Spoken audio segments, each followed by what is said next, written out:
नमस्कार। अविरल ज्ञानधारा चैनल पर आप सभी का स्वागत है। इग्नो एमएसजी 10 के अंतर्गत आज हम जिस कहानी पर चर्चा करने वाले हैं वह है बूढ़ी काकी, जो कि मुंशी प्रेमचंद के द्वारा रचित है। इस कहानी के इस वीडियो में सबसे पहले हम कहानी के सार पर चर्चा करेंगे। इसके विश्लेषण और मूल्यांकन को देखते हुए कहानी के अंत में महत्वपूर्ण प्रश्नों पर हम चर्चा करेंगे।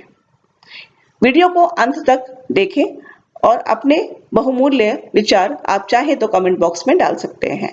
चैनल को सब्सक्राइब करना ना भूलें। तो आइए अब चर्चा करते हैं इस कहानी के सार पर।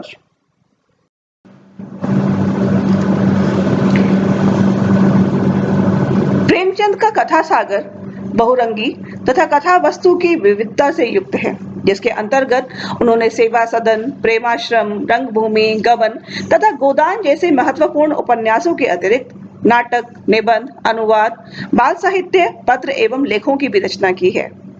उन्होंने लगभग 300 के करीब कहानियां लिखी है, जिनमें से उनकी उर्दू की बूढ़ी काकी कहानी विशेष रूप से चर्चित रही है। इस कहानी का उर्दू में सबसे पहले प्रकाशन 1920 में कहकशा नामक पत्रिका में हुआ था और इसके बाद इसका हिंदी रूपांतरण श्री शारदा नामक पत्रिका में जनवरी 1921 में प्रकाशित हुआ।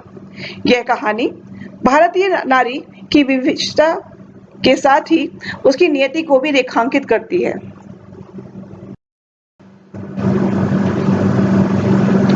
इस कहानी के पात्रों में बूढ़ी काकी प्रधान पात्र है। इसके अलावा बुद्धिराम, जो कि इस बुढ़िया का भतीजा है, रूपा बुद्धिराम की पत्नी है, बुद्धिराम और रूपा की एक लड़की है जिसका नाम लाडली है, और ये चारों पात्र कहानी के कथानक में प्रमुख भूमिका में विद्यमान हैं। दृश्यों को जीवंत और सजीव बनाने के उद्देश्य से नाई, कहार, भाट, गवार तथा अंग्रेजी पढ़े हुए नवयुवकों को भी पात्रों की मानसिकता को उजागर करने के लिए कथानक में गौण पात्रों के रूप में उजागर किया गया है।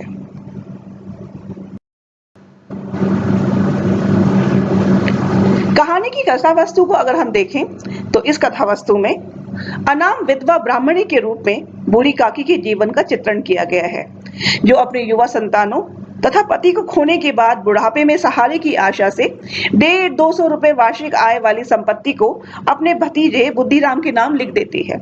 लेकिन बुद्धिराम और उसकी पत्नी रूपा अपने दायित्वों और कर्तव्यों को विस्मृत करके बूढ़ी काकी पर तरह तरह के अत्याचार करते हुए उसे भरपेट भोजन तक भी नहीं देते हैं।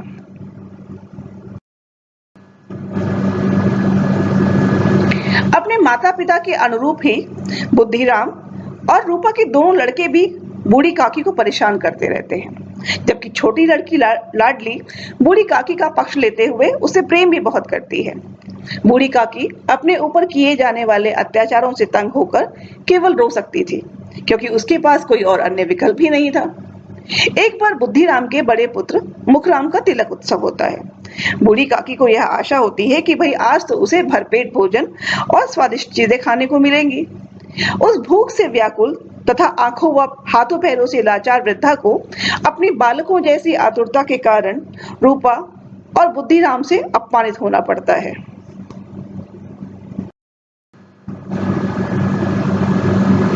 उनके इस व्यवहार से आहत होकर बूढ़ी काकी भूखी प्यासी दिन भर अपनी कोठरी में पड़ी रहती है।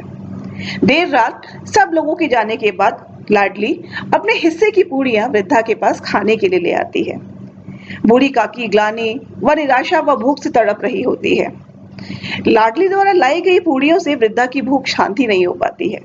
वह लाडली से आग्रह करती है कि वे उसे आंगन में छोड़ दे। वहां जाकर वृद्धा काकी जल्दी जल्दी मेहमानों द्वारा पत्तलों में छोड़ी गई जूठन को खाकर अपनी भूख को शांत करने का प्रयास करने लगती है।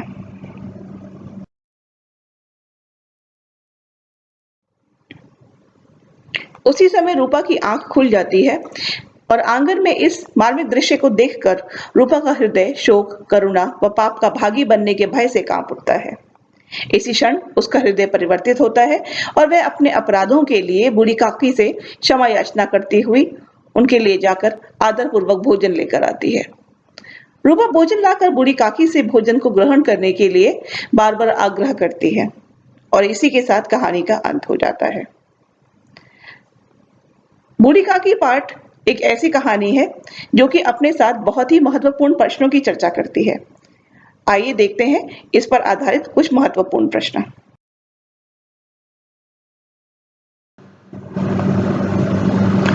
उसी समय बूढ़ी काकी की कहानी में आंखें खुल जाती हैं। सबसे महत्वपूर्ण प्रश्न जो बनकर आता है हृदय विदारक और मार्मिक दृश्य मनोवैज्ञानिकता के आधार पर बूढ़ी काकी और अन्य पात्रों का भागी बनने के भय से कांप उठता है। इस कहानी के इस प्रश्न को समझने के लिए सबसे पहले वृद्धावस्था की मनोवैज्ञानिकता के लिए बूढ़ी काकी से समायाचना करती हुई उसके लिए जोड़कर बूढ़ी काकी के चरित्र भोजन लेकर आती है। यह सच है कि वृद्धावस्था से भोजन व्यक्ति की क्रियाकलाप आग्रह बच्चों से मेल खाने लगते हैं और इसी मोड़ पर आके ये कहानी शरीर के विभिन्न अंगों के शिथिल हो जाने की आशा करते हैं कि कई तरह की मजबूरियों का शिकार मनुष्य पसंद आई दूसरों पर निर्भर होने को विवश हो जाता है। के अंतर्गत ये कहानी की संवेदना निश्चित रूप से भारतीय समाज में आप सभी नारी की स्थिति से जुड़ी हुई है। विधवा, असहाय और वृद्ध स्त्रियों के प्रति वे अधिक संवेदनशील हैं। बूढ़ी काकी जैसे चरित्र हमारे समाज में भरे पड़े हैं। अपना सर्वस्व निछावर कर बूढ़ी काकी अपने भतीजे बुद्धिराम और उसकी पत्नी रूपा से केवल पेट भर भोजन की अपेक्षा करती है, जो कि उसे सही समय से नहीं मिला करता है। तिरस्कृत और उपेक्षित होने के कारण बूढ़ी काकी अपनी कोठरी में शोकमय जीवन विचार की भांति बैठी हुई थी। यह स्वाद मिश्रित सुगंधी उसे बेचैन कर रही थी। वे मन ही मन विचार कर रही थी, संभवतः मुझे पूड़ियां ना मिलेगी। इतनी देर हो गई, कोई भोजन लेकर नहीं आया। मालूम होता है सब भोजन कर चुके हैं और मेरे लिए कुछ नहीं बचा है। बूढ़ी काकी को यह सोचकर रोना आया, परंतु अपशकुन के भय से वह रो भी न सकी। साफ दिख रहा है कि त्रस्त होने के बावजूद बूढ़ी काकी अपने भतीजे एवं उसके परिवार के लिए अमंगल की भावना कभी नहीं पालती। बच्चों के समान अधैर्य और सुधार से पीड़ित होने के कारण किए गए कृत्यों के लिए वह स्वयं को ही दोषी ठहराती है। संपूर्ण कहानी वृद्धा की विवशता के इर्द गिर्द घूमती है और उसकी सोच यानी कि उसका मनोविज्ञान के सहारे ही अंजाम तक पहुंच जाती है।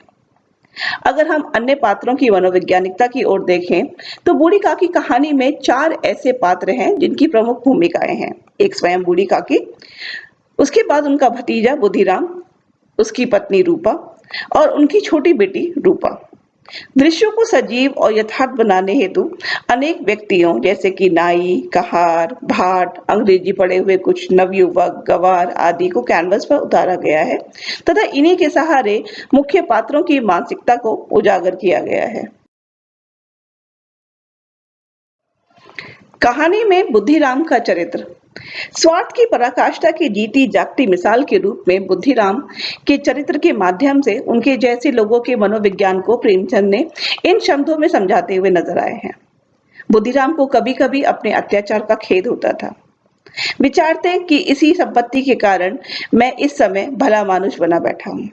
यदि भौतिक आश्वासन और सूखी सहानुभूति से स्थिति में सुधार हो सकता हो तो उन्हें कदाचित कोई आपत्ति न होती, परंतु विशेष व्यय का भय उनकी सुचेष्टा को दबाए रखता था। यहाँ तक कि यदि द्वार पर कोई भला आदमी बैठा होता और बूढ़ी काकी उस समय अपना राग अलापने लगती तो वह आग बबूला हो जाते और घर में आकर उन्हें जोर से डांटते। लोलुप और स्वार्थी व्यक्ति अच्छे बुरे का भेद भूल जाता है और तब भरे समाज में भी वह अपनी क्रूर प्रवृत्ति को दर्शाने लगता है। वह अपने आचरण के कारण अपनी संतानों पर पड़ने वाले दुष्प्रभाव को भी नजरअंदाज कर देता है।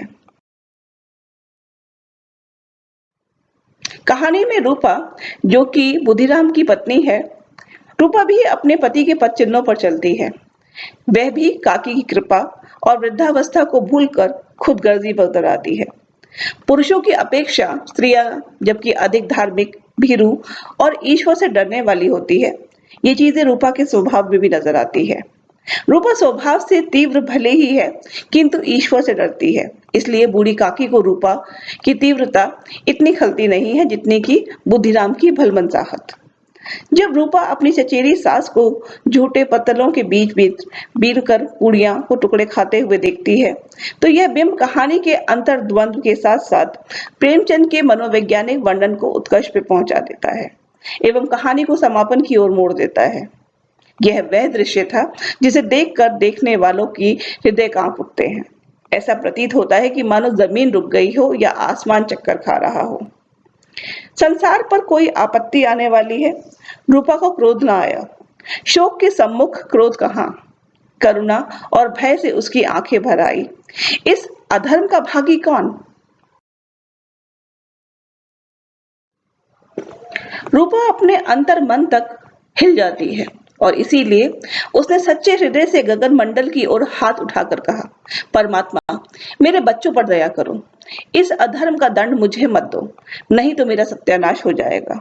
इस प्रकार कहानीकार बड़े ही कौशल से धर्म अधर्म की सोच के माध्यम से रूपा को अपनी स्वार्थपरता और अन्याय का भान करवाकर उससे पश्चाताप करवाता है।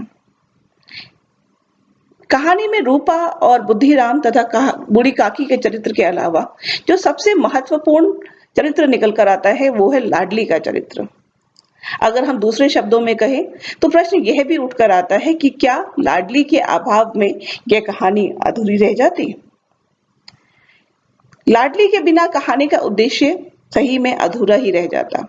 वस्तुतः बड़े परिवारों में कोई ना कोई ऐसा बच्चा होता है जो अपने बड़े भाई बहनों से त्रस्त होता है और अति संवेदनशील होने के नाते उसका बचपना बड़प्पन में बदल जाता है। लाडली की दशा कुछ ऐसी ही थी। वह अपनी उम्र से बड़ी है और यह उसी का कृत्य है जिससे रूपा पिघलने को विवश हो जाती है। पूरे परिवार में केवल लाडली ही ऐसी है जिसको काकी से अनुराग है। लाडली के दोनों भाई तो अपने माता पिता का अनुकरण करते हुए काकी को सताते ही रहते हैं। माता पिता द्वारा काकी को अपमानित किया जाना उसे कतई अच्छा नहीं लगता है।